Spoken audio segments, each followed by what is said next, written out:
오늘 베드로 전서 2장, 오늘은 11절부터 말씀을 보겠습니다.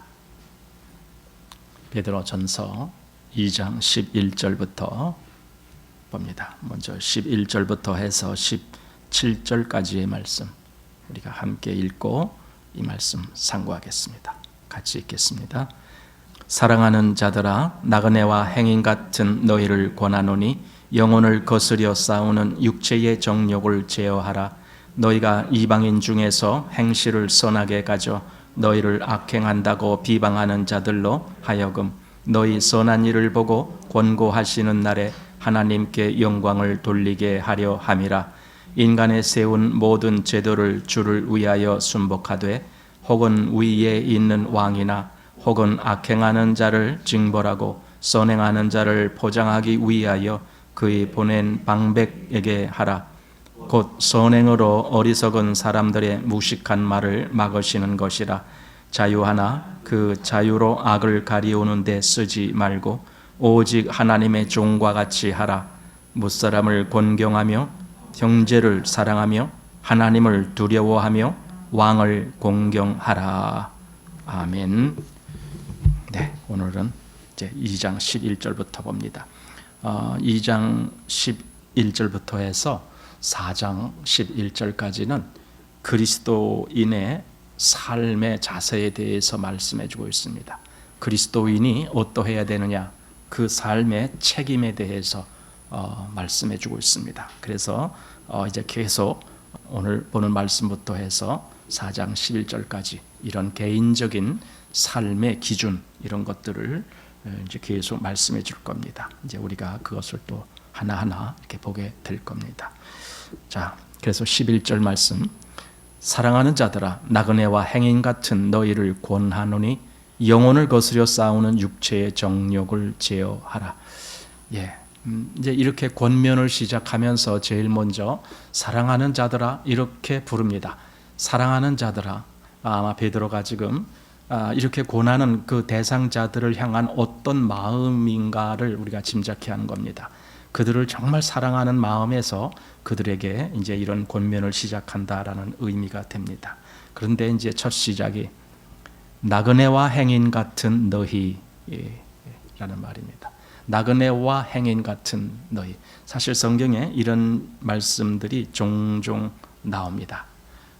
예를 들어 히브리서 11장 13절에 거기 보면은 땅에서는 외국인과 나그네로라 증거하였으니 이런 말씀이 있습니다. 그럼 왜 땅에서는 행인과 나그네냐 또는 객이냐 이런 말씀을 오해하느냐 했을 때 히브리서 11장 거기에는 그들이 하나님의 본향을 찾는다. 더 나은 하나님의 본향을 찾는다.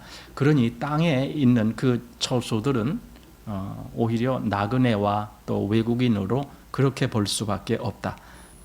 내가 영원히 안식할 처소가 다른 곳에 있다라면은 지금 내가 지나가는 곳들은 다 내가 잠시 머물다 가는 곳이 되죠.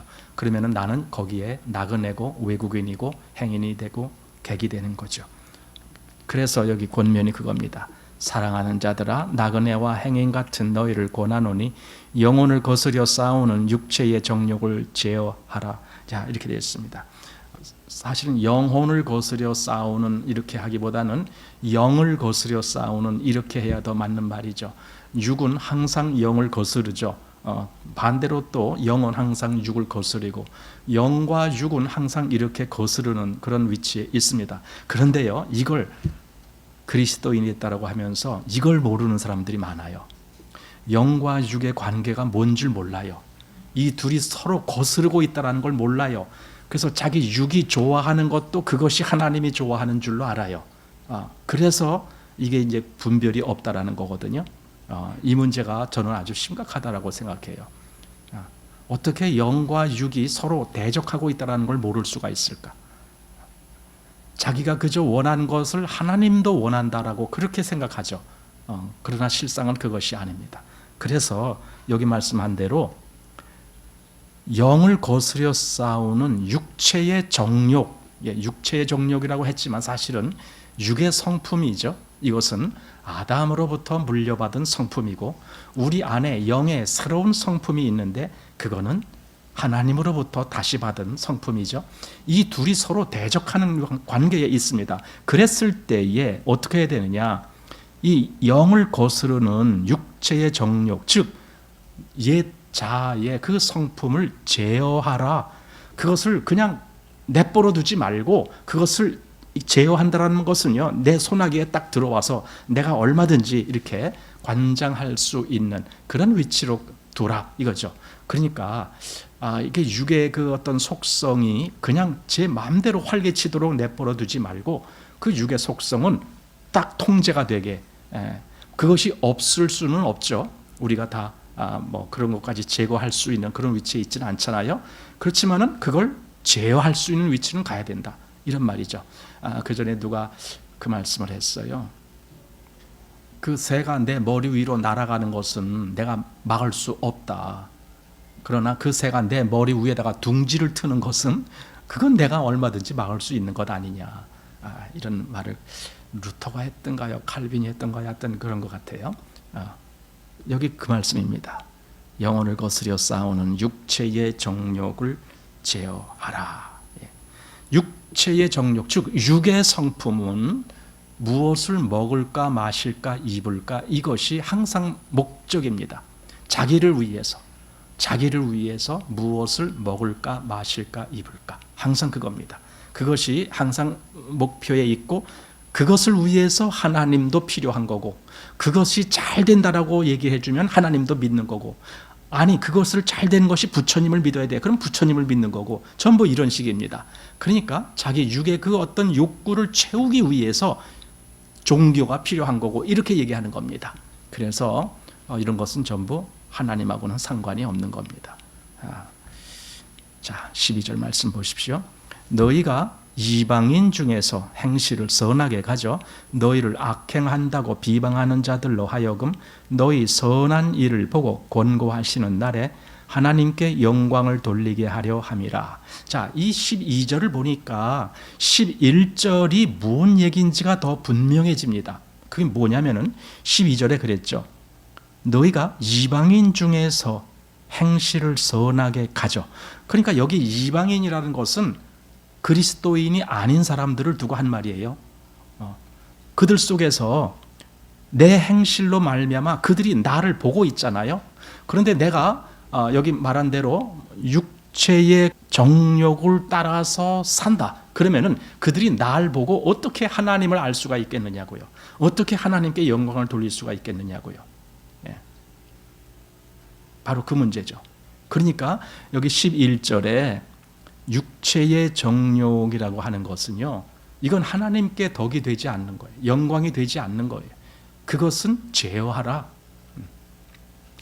이거 우리 행동에서 가장 핵심적인 부분이라고 봅니다. 여기 11절, 12절이 바로 그겁니다. 그래서 12절의 그 뒷부분을 보면은요, 하나님께 영광을 돌리게 하려 함이라. 바로 이겁니다. 우리의 행동의 모든 기준은 하나님께 영광이 되느냐 이겁니다. 내가 좋으냐가 아니고 하나님께 영광이 되느냐 이겁니다. 과연 이 일이 하나님께 영광이 되는 일인가? 그것이 우리의 삶에서 기준이 되는 겁니다. 그리스도인의 기준. 그러니까 일일이 개별적으로 이거 해야 돼 말아야 돼 그거 우리 몰라도 됩니다. 왜냐하면 성경에 그걸 다 명시하지 않았거든요. 내가 지금 어떤 친구를 만나야 되는데 그 친구 만나야 되냐 만나지 말아야 되냐, 그 친구는 하나님 모르는 자인데 어떻게 해야 되느냐, 뭐 이랬을 때에 아니 그것까지 일일이 성경에서 어떻게 우리가 그걸 발견해요? 성경에 그런 말 없어요. 근데 내가 생각해 보는 거예요. 내 안에 들어와 있는 하나님의 영에 의해서 내가 그 하나님의 기준으로 생각을 해보는 거예요. 그랬을 때에 이 일이 정말 하나님이 원하시는 일일까? 하나님이 기뻐하시는 것일까? 하나님이 정말 영광 받으시는 것일까? 이렇게 생각을 해보면은 내가 이 일을 해야 되겠다. 아니 이것을 하지 말아야 되겠다. 결정이 되는 거죠. 자, 그래서 12절 다시 보십시오. 너희가 이방인 중에서 행실을 선하게 가져 너희를 악행한다고 비방하는 자들로 하여금 너희 선한 일을 보고 권고하시는 날에 하나님께 영광을 돌리게 하려 함이라. 그러니까 우리가 왜 육체의 정욕을 제어해야 되느냐? 이유는 여기 우리 보고 혹 우리를 악행한다고 비방하는 사람들이 사실은 많죠. 세상 사람들은 그리스도인에 대해서 어떤 거리만 있으면 얼마든지 비방하려고 하는 그런 모습들이 있잖아요. 그런데 정말 우리가 행실을 바르게 하고 우리가 잘못된 어떤 거짓된 이런 것을 하지 아니하고 늘 선한 일을 추구한다라면은 그들이 우리를 흠잡을래야 흠잡을 게 없는 거죠.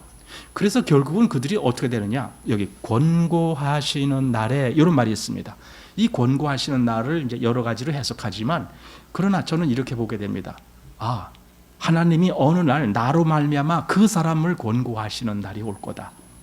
그랬을 때에 그 사람이 나로 말미암아 하나님께 영광을 돌리게 될 날이 온다라는 거죠. 내가 만약에 저 사람 앞에서 악행을 하고 막 이렇게 사기도 치고 세상 사람들처럼 그렇게 난폭하게도 살고 이렇게 살면은 어떻게 나로 말미암아 영광을 돌릴 수가 있겠습니까? 그럼 부당한 거죠. 그러니 우리는 어떤 사람, 저 사람은 지금 하나님 모르는 사람입니다. 그런데도 나는 그 사람 앞에서 내 행실을 항상 바르게 해야 돼요. 왜? 나중에 그가 나로 말미암아 하나님께 영광 돌릴 날이 올지 누가 압니까? 그래서 여기 바르게 해야 된다라는 겁니다. 그리스도인들은 모든 일에 하나님께 영광이 돌려지게 하는 그럴 책임이 있는 겁니다. 그리스도인들은. 한번 여기 히브리서 13장 말씀을 볼까요? 우리가 이 앞에서 지난번에 봤었는데 히브리서 13장 18절 말씀에 이렇게 있습니다. 우리를 위하여 기도하라. 우리가 모든 일에 선하게 행하려 함으로 우리에게 선한 양심이 있는 줄을 확신하노라. 자, 우리가 모든 일에 선하게 행하려 함으로 이렇게 할 마음에 있는 사람에게는 그에게 선한 양심이 있다라는 걸 확신할 수가 있어요. 그냥 모든 일을 선하게 하려고 하는 사람은 선한 양심이 있는 거예요.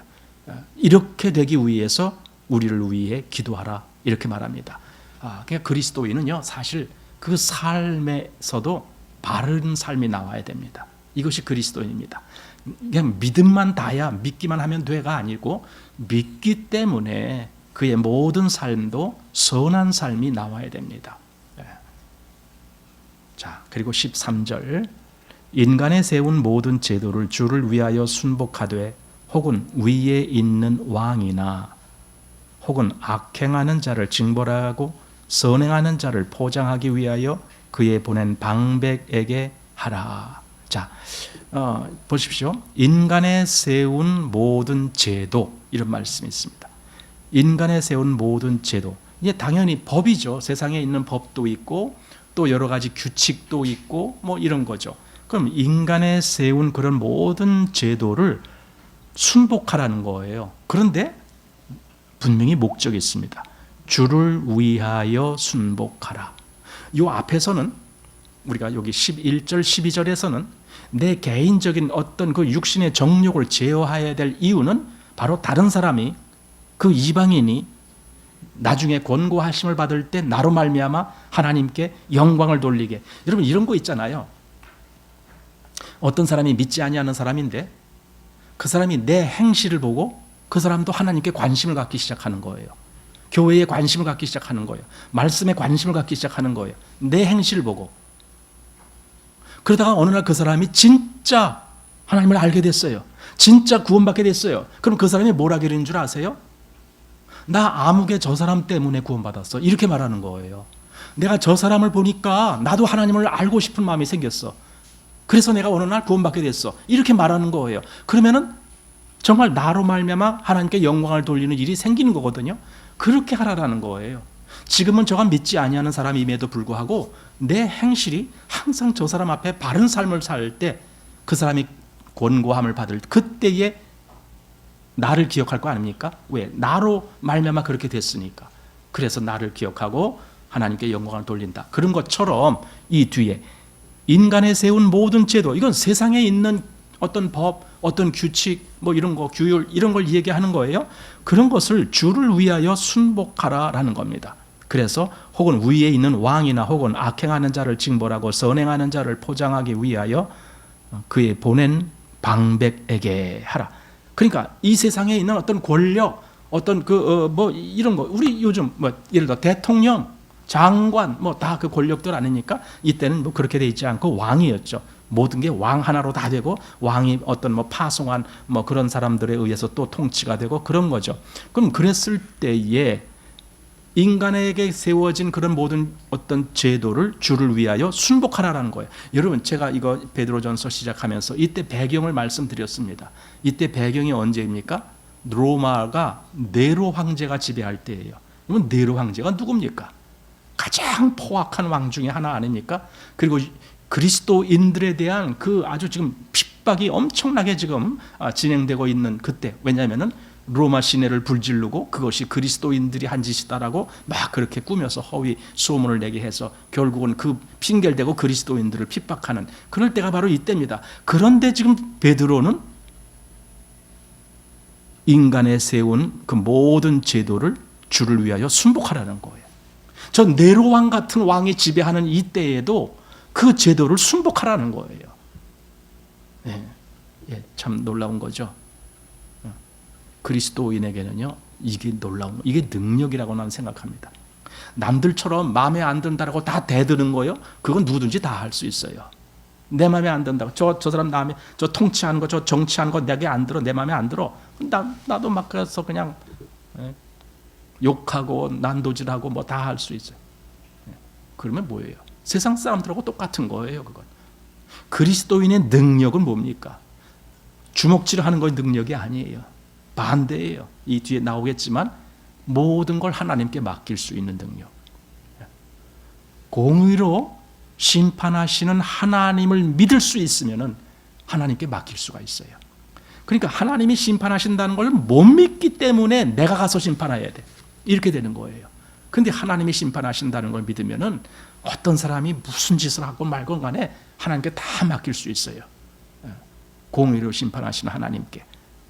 자, 그래서 여기 인간에 세운 모든 제도를 주를 위하여 순복하되, 혹은 위에 있는 왕이나 혹은 악행하는 자를 징벌하고 선행하는 자를 포장하기 위하여 그의 보낸 방백들에게 하라. 이렇게 되어 있습니다.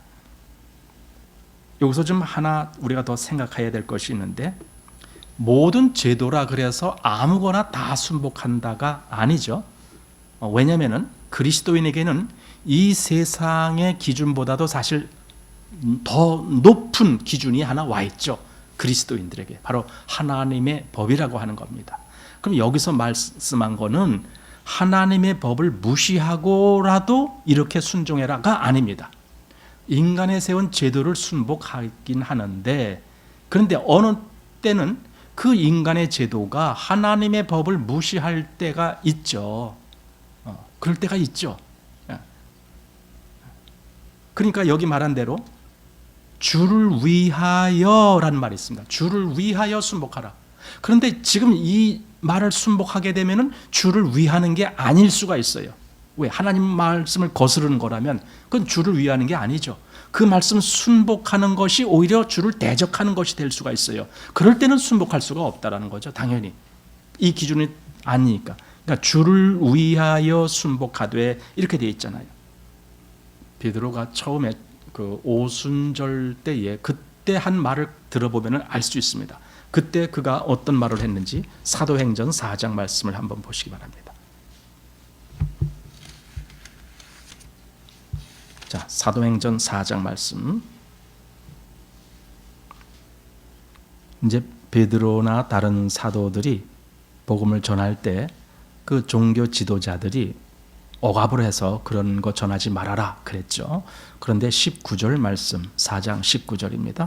베드로와 요한이 대답하여 가로되 하나님 앞에서 너희 말 듣는 것이 하나님 말씀 듣는 것보다 옳은가 판단하라. 우리는 보고 들은 것을 말하지 아니할 수 없다 하니, 이거죠. 그러니까 바로 그 베드로예요. 이게 지금 여기 베드로 전서에서 인간에 세운 모든 제도를 주를 위하여 순복하라라고 말한 그 베드로가 한 말이라고요. 이게 지금 여기서 그는 어떻게 말했습니까? 어떻게 하나님 앞에서 너희 인간의 말을 듣는 것하고 하나님 말씀 듣는 것하고 어떤 것이 옳은지 판단해봐라 이렇게 말했던 그 베드로란 말이에요. 그러니까 당연히 인간에 세운 어떤 제도라는 것을 생각할 때에도 그것이 하나님의 법을 거스르는 거라면 그건 따를 수가 없는 거죠. 그건 따를 수가 없는 거예요. 그러나 그런 것이 아니고 다만 이 세상에 어떤 질서와 어떤 화평과 뭐 이런 것을 위해서 세운 법이라면은 당연히 따라야 하는 거죠. 우리도 그 말씀을 여기 해주고 있습니다. 로마서 13장 1절 말씀을 보면은 각 사람은 위에 있는 권세에 굴복하라. 왜 그러느냐? 권세는 하나님께로서 나지 않음이 없나니, 이런 말씀이 있습니다. 위에 있는 권세, 바로 이게 이제 세상의 여러 가지 그 어떤 권세를 이야기하는 건데, 나보다 위에 있죠. 세상 권세들은 다. 내가 권세자가 아니니까. 그렇다면 그 권세에 굴복하라라는 거예요. 예. 왜 굴복해야 되느냐? 그 권세도 하나님이 주신 거니까. 예수님을 심판한 자가 누굽니까? 재판한 자가 누굽니까? 빌라도죠. 예수님이 빌라도 앞에서 뭐라고 말씀하셨느냐 하면은, 하나님이 이 권세를 너에게 주시지 아니했더라면은 너에게 이 권세가 없었을 거야. 그러니까 빌라도에게 예수님을 재판할 수 있는 권세를 주신 분도 하나님이시라는 거예요. 예수님이 그걸 인정하는 거예요. 예. 하물며 우리들도 세상에 있는 권세 당연히 인정을 해야 돼. 저 권세 하나님이 주신 거야. 이걸 인정해야 돼요. 저가 잘하느냐 못하느냐 그 기준이 아닙니다. 권세자가 잘하기 때문에 내가 인정하고 못하기 때문에 인정 안 하고 그런 거 아닙니다. 하나님은 악인도 악한 날에 적당하게 지으셨느니라, 이 말씀이 있잖아요. 그 악인도 악한 날에 적당하게 쓰시기 위해서 지으신 거예요. 예를 들어 이스라엘이 과거에 애굽에서 나올 때에 그때 바로 왕이 얼마나 악하게 이스라엘을 꽉 붙잡아 놨습니까? 그때 바로 왕을 하나님이 쓰신 거라니까요. 그럼 지금 나라의 통치자가 뭐 악하다 어쨌다, 예, 하나님이 다 쓰시는 거예요. 저에게 권세를 주신 분도 하나님이신 거예요. 이걸 알아야 돼요. 그러면은 우리는 이 세상에서 되어져가는 그 어떤 거라도 그것이 다만 하나님을 거역하는 것이 아니라면은 순복하는 것이 마땅한 거예요. 이것이 세상에 있는 법입니다. 이 그리스도인의 위치라는 것은요, 아주 독특한 위치입니다.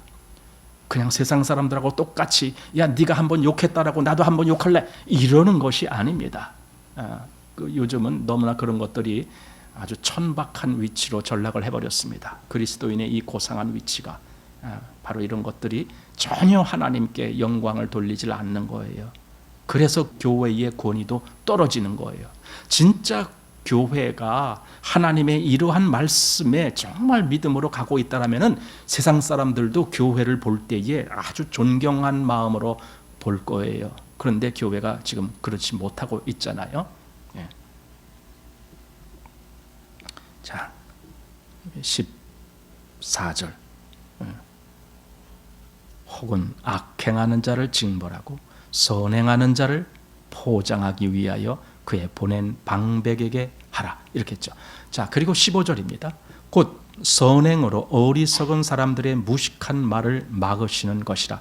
자, 하나님이 어떤 일을 하시냐면요, 나로 말미암아 내 선행으로 가지고 그 여기 보니까 그 뭡니까?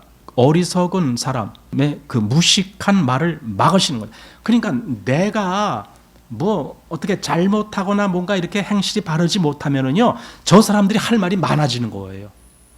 그렇죠? 야, 저기 하나님 믿는다는 저 사람 봐라, 저 사람 아주 형편없다, 할 말이 많아지는 거예요. 근데 내가 행실을 바르게 하면은 저 사람들이 할 말이 없어지는 거죠. 왜? 나를 비꼴 말이 없어지니까. 그래서 우리는 모든 행실에 있어서 바르게 해야 되는 거죠. 하나님이 그렇게 사용하신다라는 겁니다. 곧 선행으로 어리석은 사람들의 무식한 말을 막으시는 것이라. 비방거리를 제공하지 아니하는 거예요. 그리스도인은 어떤 누구에게도 비방거리를 제공해서는 안 되는 거예요. 예수님이 한 번은 그런 경우가 있었습니다. 베드로하고 이렇게 있을 때 그 성전세 받는 사람들이 베드로 보고 야, 왜 너희 선생은 성전세 안 내느냐, 이렇게 말했죠. 그랬더니 베드로가 그 말 그대로 예수님한테 가서 예수님 저들이 우리 보고 성전세 안 낸다라고 뭐라고 합니다. 그랬겠죠. 그때 예수님이 뭡니까? 아들은 그 성전의 주인의 아들은 그 성전세를 내지를 않잖느냐. 이건 다시 말해서 왕궁에 어떤 임금이 산다. 근데 임금의 아들, 즉 왕자면은 그 왕궁 들락날락 하는데 뭐 돈 내고 들어가고 말고 그래요? 자기 집인데. 마찬가지로 성전에 예수님이 들어가는 것은 전혀 세를 낼 필요가 없는 거예요. 그런데도 불구하고 예수님이 베드로 보고 가서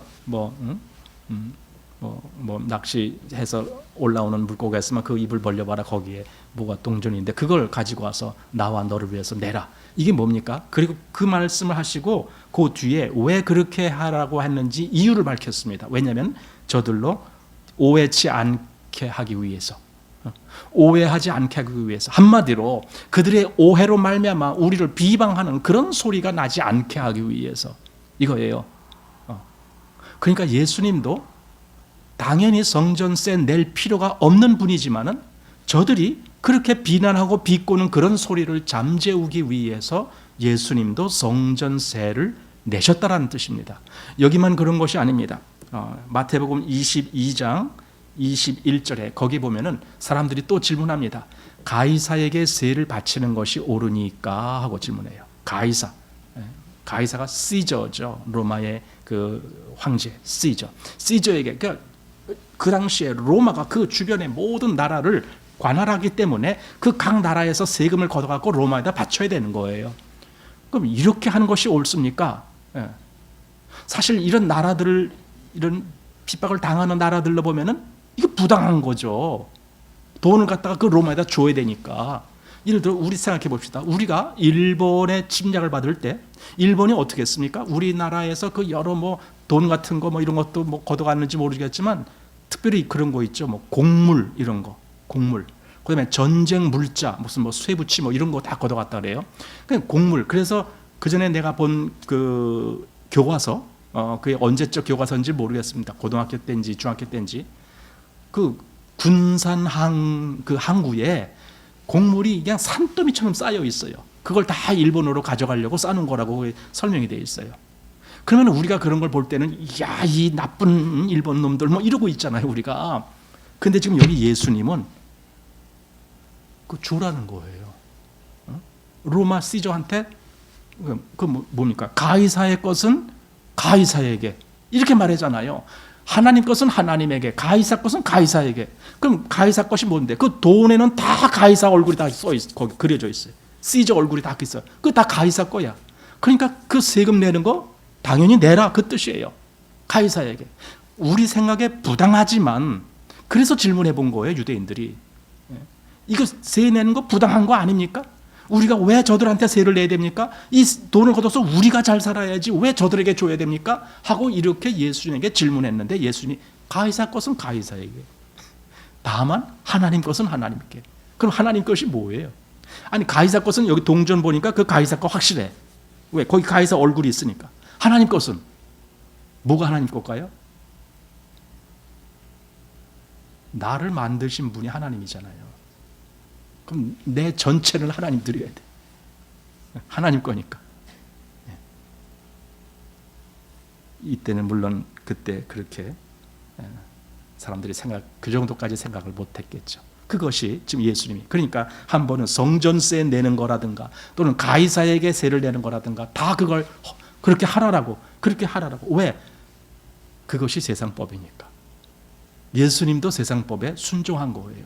그런 면에서. 왜 그러느냐? 결국은 그런 것으로 말미암아 괜히 그 구설수에 올라갔고 더 어떤 곤란한 그런 경우를 당하지 않는, 곤란한 경우를 당한다는 것은 단지 내가 그걸 모면하기 위해서가 아니라 그것 때문에 하나님의 영광이 가려지기 때문에, 그래서 그렇게 하라라고, 저들로 오해치 않게 하기 위해서. 사도 바울조차도 그렇게 말했어요. 다시 로마서 13장을 좀 보겠습니다. 거기 로마서 13장이 그런 말씀이 많이 나오는데 한번 보시겠습니다. 자, 로마서 13장 아까 1절에 각 사람은 위에 있는 권세들에게 굴복하라 그랬죠. 권세는 하나님께로서 나지 않음이 없나니 모든 권세는 다 하나님의 정하신 바라. 그리고 그러므로 권세를 거스르는 자는 하나님의 명을 거스름이니 거스르는 자들은 심판을 자취하리라. 관원들은 선한 일에 대하여 두려움이 되지 않고 악한 일에 대하여 되나니 네가 권세를 두려워하지 아니하려느냐? 선을 행하라. 그리하면 그에게 칭찬을 받으리라. 그는 하나님의 사자가 되어 내게 선을 이루는 자니라. 그러나 내가 악을 행하거든 두려워하라. 그가 공연히 칼을 가지지 아니하였으니 곧 하나님의 사자가 되어 악을 행하는 자에게 진노하심을 위하여 보응하는 자니라. 그러므로 굴복하지 아니할 수 없으니 노를 인하여만 할 것이 아니요 또한 양심을 인하여 할 것이니라. 이렇게 되어 있습니다. 자, 그리고 이제 여기 6절로도 가본 겁니다. 너희가 공세를 바치는 것도 이를 인함이라. 저희가 하나님의 일꾼이 되어 바로 이 일에 항상 힘쓰느니라. 모든 자에게 줄 것을 주되 공세를 받을 자에게 공세를 바치고 국세를 받을 자에게 국세를 바치고 두려워할 자를 두려워하며 존경할 자를 존경하라. 이게 뭡니까? 이게 다 세상의 법이잖아요. 뭐 세 바치고 뭐 다 세상의 원리잖아요. 그런 것을 그대로 순종해라 이거죠. 사도 바울이 지금 말한 거예요. 그러니까 아까 예수님이 말씀한 것도 그거고 사도 바울이 말한 것도 그러고 지금 여기 사도 베드로가 말한 것도 그겁니다. 이게 그리스도인의 생활에서 아주 중요한 원칙입니다. 왜냐하면 이런 것을 거스르는 사람들이 많기 때문에 그렇습니다. 자, 본문 16절 보십시오. 자유하나 그 자유로 악을 가리우는 데 쓰지 말고 오직 하나님의 종과 같이 하라. 무사람을 공경하며 형제를 사랑하며 하나님을 두려워하며 왕을 공경하라. 야, 그랬습니다. 우선 자유, 그리스도인은 자유를 얻은 자예요. 누가 뭐래도 그리스도인은 자유한 자입니다. 그런데 그 자유하니까 나는 아무 법에도 저촉 안 받아. 그러면 안 된다는 거예요. 뭐 세금 내라고? 내가 왜 그런 걸 내야 돼? 난 자유한 자야. 이러면 안 되는 거예요. 그러니까 이게 아무리 자유하더라도 그걸 악을 가리는 데 쓰면 안 된다. 이거죠. 순종할 땐 마땅히 순종해야 되고 또 두려워할 자를 마땅히 두려워할 줄도 알아야 되고 그겁니다. 그래서 자유는 악을 용납하면 안 된다. 오직 하나님의 종과 같이 하라는 거예요. 하나님의 종이라는 건 뭡니까? 정말 하나님을 두려운 마음으로 섬기는 것이 하나님의 종이잖아요. 그럼 세상에도 그렇게 하라는 거예요. 세상에 이런저런 거에 대해서도 한마디로 자발적으로 선행을 하라. 갈라디아서 5장 13절에는 그 자유에 대해서 거기서도 말하는데 그 자유를 가지고 사랑으로 서로 종노릇하라 이런 말씀이 있습니다. 자발적으로 그렇게 하라는 거죠. 자, 16절 읽었죠. 17절 무사람을 공경하며 형제를 사랑하며 하나님을 두려워하며 왕을 공경하라. 여기 네 어떤 대상이 나옵니다. 첫째로 무사람이라는 것은 일반인들을 두고 한 말입니다. 그리스도인이 아닌 사람들 다 여기 들어. 그들을 어떻게 하라는 거예요? 공경하라는 거예요. 사람을 공경하라는 거예요. 여러분, 참된 그리스도인은 모든 사람을 존중하고 공경하게 돼 있어요. 왜냐하면 하나님의 원리가 거기 있기 때문에 그래요. 하나님이 지금은 비록 그리스도인이 아닌 사람들이라 할지라도 그런 사람들까지도 하나님은 통해서 역사하실 계획을 갖고 계실지 누가 압니까? 그러니 모든 사람을 대하여 공경하며 그 다음에 형제를, 이것은 그리스도인들끼리를 얘기하는 겁니다. 그 형제를 사랑하며, 그리스도인 안에서 가장 중요한 거. 여기서 이 사랑이라는 것은 아가페라는 말입니다. 형제들을 사랑하며 그 다음에 하나님을 두려워하며, 사실 이것이 아까 요 앞에서는 하나님의 종과 같이 하라 이렇게 했는데 여기서는 지금 하나님을 두려워하며, 이걸 사람들이 너무 못해요. 하나님을 두려워할 줄 몰라요. 하나님이 없는 것 같아요. 어떤 그리스도인을 보면은요, 하나님이 있는지 없는지 모르겠어요. 왜냐하면 그 사람은 자기 원하는 대로 다 하니까. 하나님을 위해서 나는 이 일을 할 수가 없어, 이런 경우가 없어요. 내가 원하는 것을 다 해. 그럼 그 사람이 무슨 하나님을 두려워하는 사람이에요? 하나님을 두려워한다는 것은 이거는 하나님이 기뻐하시지 않는 일이야. 그럼 나는 안 하는 거예요. 이거는 정말 하나님이 날 보고 하라라고 주신 거야. 그럼 나는 적극적으로 또 그 일을 해야 되는 거예요. 이게 하나님을 두려워하는 거예요. 하나님을 두려워할 줄 모르는 것이 얼마나 큰 장애 요인인가요? 과거에 그랬잖아요. 과거에 어떤 사람들이. 이제는 우리는 두려워하지 않아. 하나님 두려워하지 않아. 왜? 요한 1서 보니까 뭐 두려워하는 자는 아직 뭐 사랑 안에서 뭐 어떻게 되지 않았다고 뭐 이러면서 하나님을 두려워하는 것을 몰라요. 잊어버렸어요. 그러니 어떻게 해요? 그의 생활이 자기 마음대로 사는 거죠. 자기 마음대로. 성경은요, 하나님을 두려워하라고 되어 있어요. 오히려 하나님을 두려워할 줄 모르는 사람들은 로마서 1장에서 뭐라 그랬습니까? 그건 심판받을 자들이 하나님을 두려워하지 않아요. 하나님을 알되 하나님으로 영화롭게도 아니하고 또 뭐라 그랬어요? 그랬잖아요. 그러니까 그런 사람들은 하나님과 상관없이 자기 마음대로 살아요. 그러나 그리스도인은 그렇게 안 살아요. 그리스도인은 하나님의 종과 같이 그리고 하나님을 두려워하는 가운데 모든 것이 하나님의 합당한지를 따져보고 그렇게 살아가는 것이 그리스도인이죠. 그러니까 그리스도인의 삶은 사실은 그냥 내 마음대로 사는 삶이 아니죠.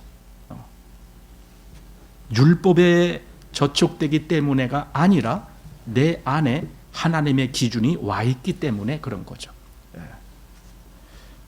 자, 이제 18절 말씀. 그 18절 말씀 보기 전에 여기 17절에 한 군데 더 보게 되면은 하나님을 두려워하며라는 말씀에 대해서 조금 더 생각해 보겠습니다. 히브리서 11장 23절부터 해서 27절까지의 말씀을 보면은 모세 얘기가 나옵니다. 근데 모세가 어떻게 했다라는 거기 기록이 있느냐면은 모세가 임금의 노함을 무서워 아니하고 곧 보이지 아니하는 자를 보는 것 같이 하여 참았으며 이런 말이 나옵니다. 임금을 무서워하지 않았다. 거기 바로 왕이죠. 사실 바로 왕이 얼마나 무서워요. 바로 왕한테 믿게 보이면 당장 죽을 수가 있는데 근데도 모세는 그 바로 왕을 두려워하지 않았다. 그럼 누구를 두려워했느냐? 하나님을 두려워했다라는 거예요. 예.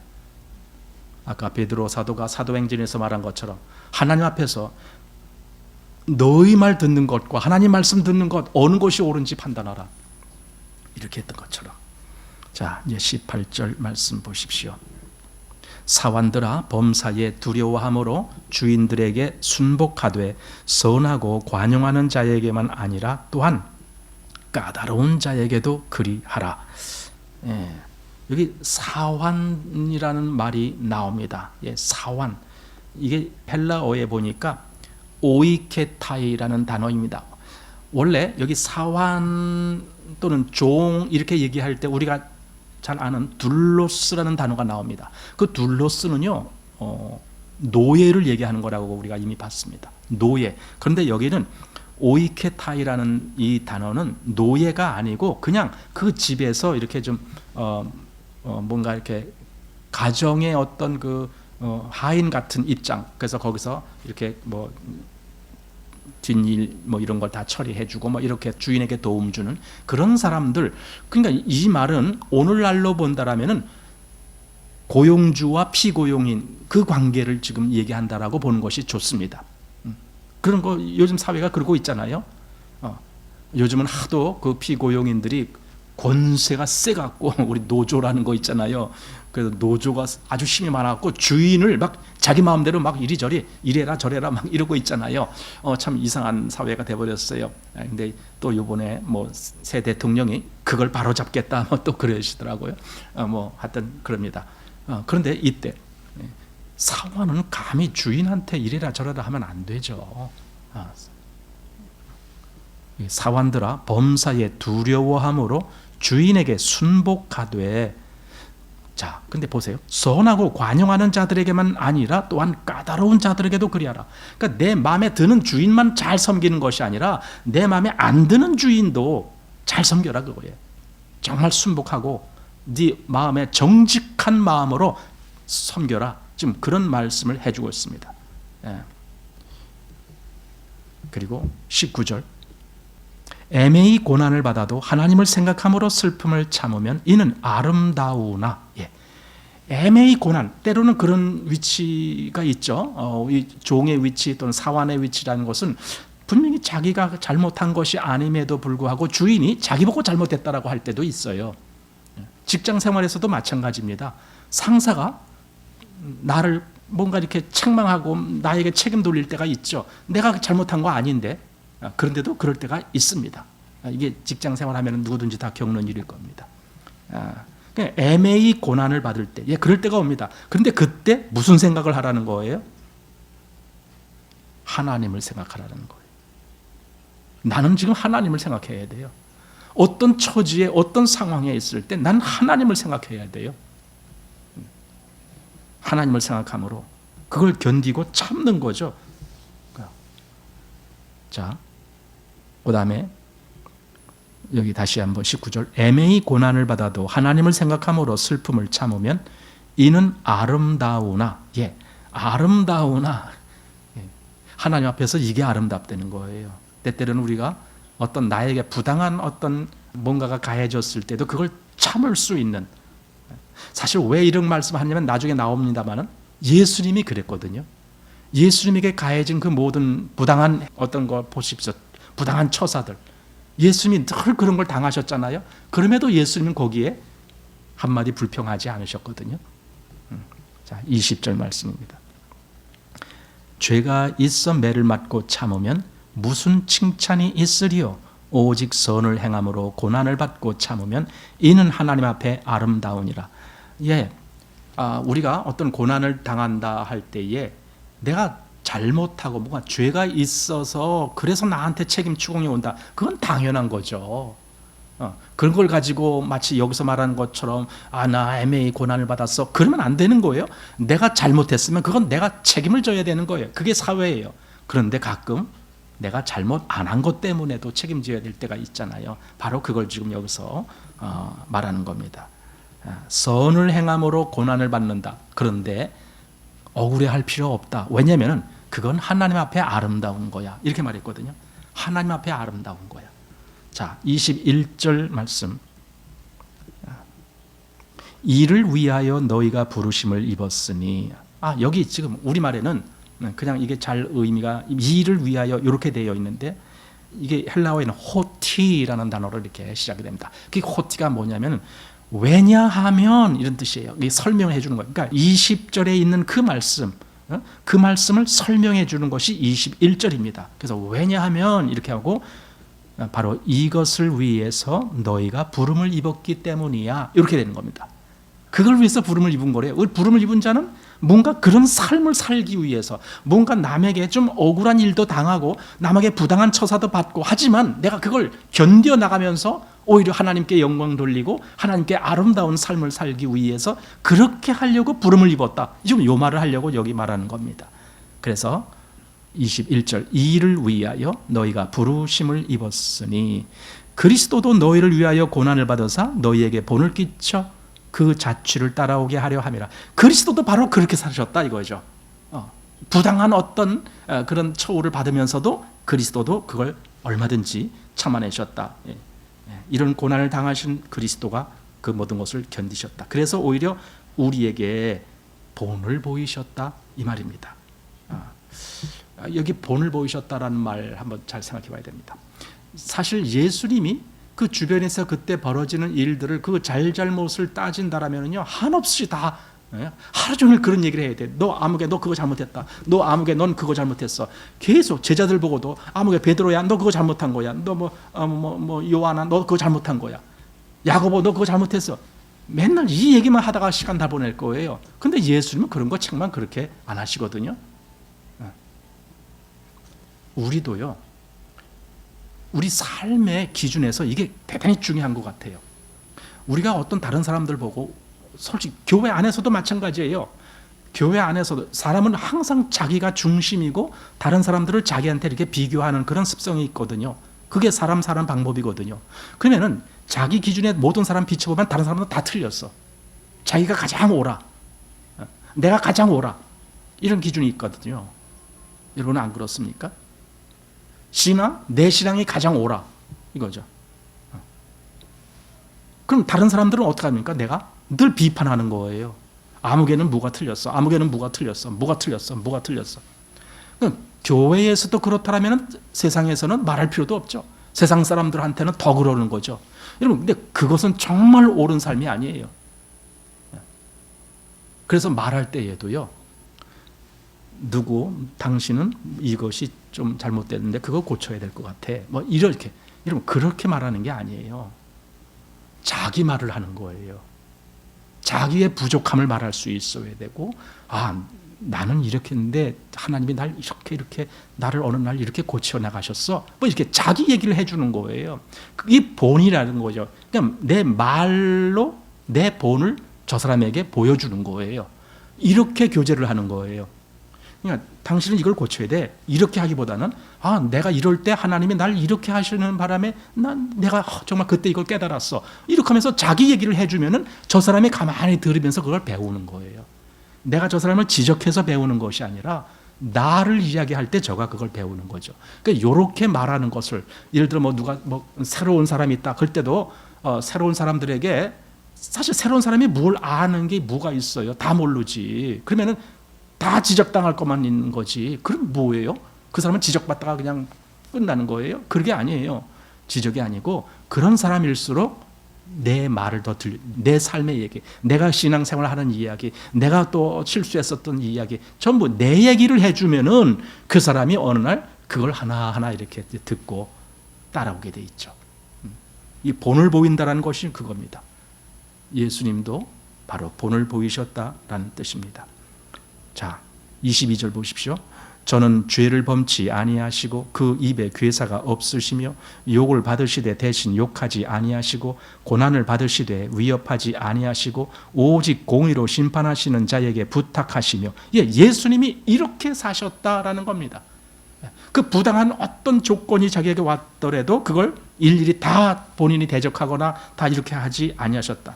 이것이 바로 예수님. 예수님은 아무 잘못도 없고 죄도 없으신 분이에요.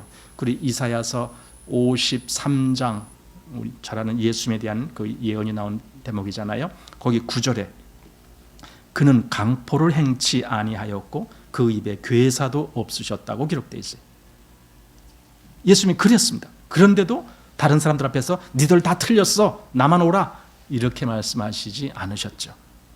그러면서 여기 23절에 오직 공의로 심판하시는 자에게 부탁하셨다는 거예요. 자기가 일일이 다 심판하지 않았다는 거예요. 하나님이 하실 거야. 하나님께 부탁을 하는 거예요. 요 얘기가 우리 이제 다음에 볼 그 유다서에 보면은 그게 나와요. 한번 보십시다.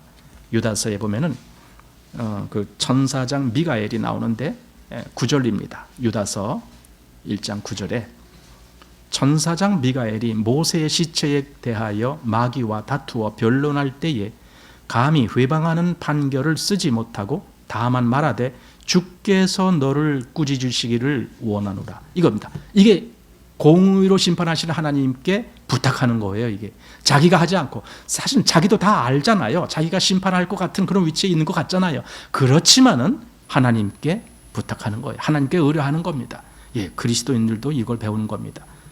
하나님께. 로마서 그래서 12장 19절에 거기 그 말씀이 있습니다. 너희가 친히 원수를 갚지 말고 진노하심에 맡기라, 이거예요. 너희가 친히 원수를 갚지 말고. 정말 그리스도인이 이런 걸 압니까? 이런 걸 압니까? 요즘 세상에서 과연 이런 것이 이루어지고 있습니까? 친히 자기가 갚지 말고 하나님께 맡기라. 왜? 하나님은 그 모든 것을 다 공의로 심판하실 분이시니까. 자, 24절 보십시오. 예수님이 어떻게 되셨는가? 친히 나무에 달려. 아니, 왜 나무에 달려야 돼, 그분이? 만약에 그분이 공의로 자기가 다 판단하고 다 심판했으면요, 나무에 달릴 이유가 없어요. 아니, 예수님한테 막 송사하는 사람들, 예수님이 니들 지금 거짓말하고 있잖아, 다 대응할 수 있어요. 왜? 그들이 거짓말했거든요. 예수님을 송사하는 자들이 거짓말을 했다고요. 그걸 또 부추긴 사람들이 바리새인들, 서기관들 이들이 부추겼잖아요. 그러니까 예수님은 얼마든지 대항하려면 다 대항할 수가 있어요. 그런데 예수님은 잠자코 있었죠. 물론 하나님이 정하신 그 일에 순종하는 마음으로 그렇게 한 것도 되죠.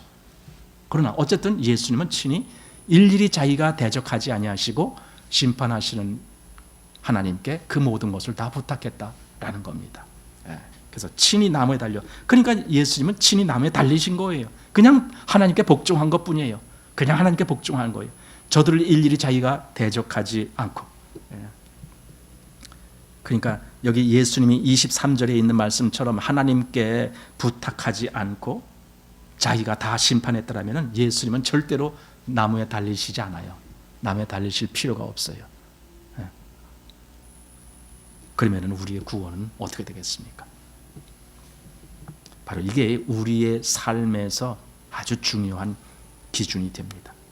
그래서 어떻게 한다고요? 죄에 대하여는 죽고 의에 대하여 살게. 바로 그것이 여기 아주 중요한 각도입니다. 그리스도인의 삶. 다시 24절. 친히 나무에 달려 그 몸으로 우리 죄를 담당하셨으니 이는 우리로 죄에 대하여 죽고 의에 대하여 살게 하려 하심이라. 저가 채찍에 맞음으로 너희는 나음을 얻었나니. 이거 이사야서 53장 5절에 있는 말씀이죠. 53장 5절에 채찍에 맞음으로 우리가 나음을 입었다라는 말씀이죠. 자, 그리고 25절입니다. 너희가 전에는 양과 같이 길을 잃었더니 이제는 너희 영혼의 목자와 감독 되신 이에게 돌아왔느니라. 전에는 이랬는데 이제는, 이 얘기가 우리 이 앞에서도 나왔잖아요. 여기 10절 말씀에 너희가 전에는 백성이 아니더니 이제는 하나님의 백성이요, 그랬잖아요. 그러니까 전하고 이전하고 이게 뭡니까? 너는 새 사람이 됐어. 너는 그리스도 안에서 새로운 피조물이 됐어. 그랬기 때문에 내가 지금 이 말로 너에게 권면하는 거야, 이 얘기거든요. 너가 만약에 새 사람이 되질 않고 옛날 그대로였다라면은 지금 이 권면은 너에게 아무런 의미가 없어. 하지만 너가 새 사람 됐잖아. 너가 새 사람 됐잖아. 너가 하나님의 사람이 됐잖아. 너가 그리스도인이 됐잖아. 너가 이제는 옛 자, 그 아담의 성품을 따라가는 그런 자가 아니고 이제는 새로운 성품으로, 이제는 하나님의 영에 의해서 인도함을 받는 자가 됐잖아. 그렇기 때문에 내가 지금 너에게 이런 권면을 하는 거야. 너는 새 사람이니까 새 사람으로 살아라, 이거죠. 이전처럼 살 것이 아니라 새 사람으로 살아라. 베드로전서 1장에도 우리 지난번에 본 대목에 그것이 있었습니다. 1장 14절 말씀. 너희가 순종하는 자식처럼 이전 알지 못할 때에 쫓던 너희 사욕을 본삼지 말고 오직 너희를 부르신 거룩한 자처럼 너희도 모든 행실에 거룩한 자가 되라. 이게 기준이죠. 삶의 기준, 그리스도인의 삶의 기준에 이것이 있습니다. 그러니까 그리스도인은요, 한마디로 대단한 사람이에요. 세상 사람들이 할 수 없는 그 일을 할 수 있는 사람, 그게 그리스도인이에요. 그 세상 사람들이 할 수 없는 일이 뭡니까? 자기를 부인하는 거예요. 세상 사람들은 그게 안 돼요. 할 수가 없어요. 그런데 그리스도인은 그게 돼요. 왜? 새 사람이 됐으니까.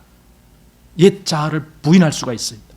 아까 여기 육신의 정욕을 제어할 수가 있습니다. 그러나 세상 사람들은 그게 안 됩니다. 그들 보고 그걸 요구하면 안 됩니다. 오직 여기 전에는 너희가 하나님의 사람이 아니더니 이제는 너가 하나님의 사람이 됐다. 이제는 너가 양의 목자이신 그리스도께 돌아온 자다. 여기 이제는 너희 영의 목자와 감독 되신 이에게 돌아왔느니라. 그러니 당연히 그 목자를 따라가는 것이 맞다라고 말씀해 주는 겁니다. 이 그리스도인의 생활 기준입니다. 참 그리스도인의 생활은요, 한마디로 놀라운 생활입니다. 세상이 감히 따라올 수 없는 그런 삶입니다. 그런데 이런 아주 존귀한 위치에 부름을 입은 자가 그리스도인인데 왜 천박한 세상 사람들처럼 살아가려고 하는가, 이거죠. 세상 사람들이 이러니까 우리도 그냥 이렇게 합시다, 이렇게 하려고 하는가, 이거죠. 왜 그러는가? 스스로 이 존귀한 자리를 저버리는 건가? 우리는 그러면 안 되죠. 저는 그렇게 생각합니다. 다 하나님을 부인할지라도, 온 세상 사람들이 다 하나님을 부인할지라도 나는 하나님을 그대로 따르길 원한다, 이런 마음을 갖길 원합니다. 그게 여러분과 저의 생각이 되어야 된다라고 봅니다. 자, 오늘 이렇게 2장 마치겠습니다.